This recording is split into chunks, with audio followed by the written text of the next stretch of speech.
Tunayo habari moja kwa siku ya leo.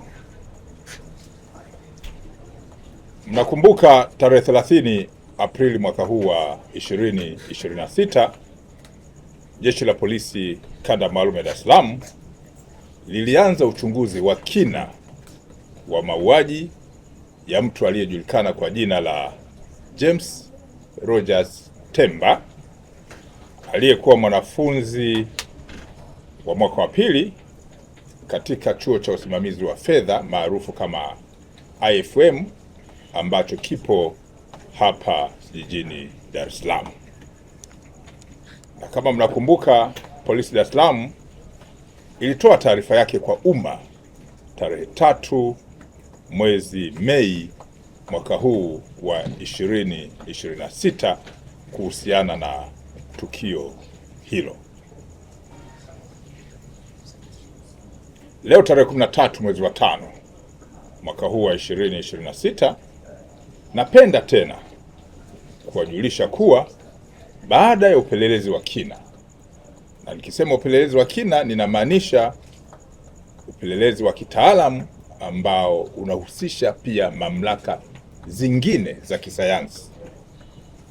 Kwa baada ya upelelezi wa kina kufanyika, sehemu ya kichwa kilichokosekana katika kiwiliwili cha mwili wa James Rogers Temba kimepatikana huko eneo la Kitunda Kibeberu katika wilaya ya Ilala jijini Dar es Salaam. Sehemu ya kichwa hiki kimekutwa kikiwa kimefukiwa ardhini na waliotekeleza uhalifu ule. Jumla ya watuhumiwa 5 wanashikiliwa, akiwemo mtu mwingine ukiacha wale ambao niliwapa taarifa zake tarehe 3 mwezi wa 5 mwaka huu. Leo tarehe 13 ameongezeka mtuhumiwa mwingine ambaye amefahamika kwa jina la Saidi Ali au maarufu kama Side. Huyu ni Mzigua mwenye umri wa miaka 31 ambaye ni mganga wa kienyeji ambaye anakaa eneo hilo la Kibeberu, Kitunda, Ilala hapa jijini Dar es Salaam. Taratibu za kisheria zinakamilishwa ili mamlaka zingine za kisheria ziweze kuendelea na hatua zingine. Polisi Kanda Maalum ya Dar es Salaam linaendelea kuwashukuru kwa dhati wananchi na mamlaka zingine za kisheria za uchunguzi wa kisayansi.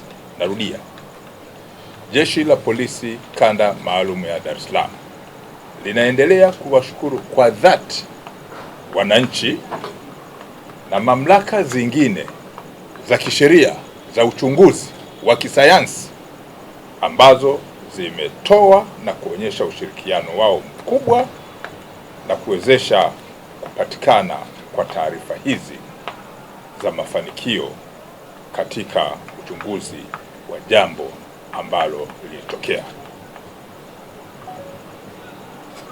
Aidha, Jeshi la Polisi Kanda Maalum ya Dar es Salaam linatoa wito kwa wananchi kuendelea kuwa watulivu na kujenga tabia ya kuviachia vyombo vyenye mamlaka ya kisheria ya kutekeleza majukumu haya ya kiuchunguzi na ya kitaalamu, hasa pale pindi linapotokea tukio au tatizo,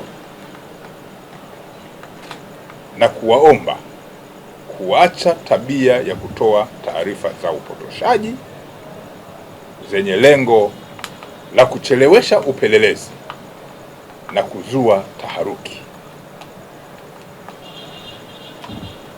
Polisi Dar es Salaam inaendelea kulani, narudia, Polisi Dar es Salaam inaendelea kulani watuhumiwa waliotekeleza tukio hili baya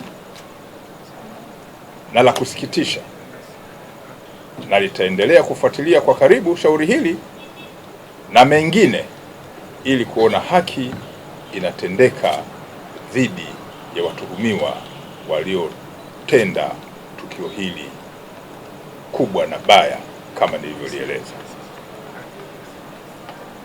Nawashukuru sana kwa uvumilivu wenu.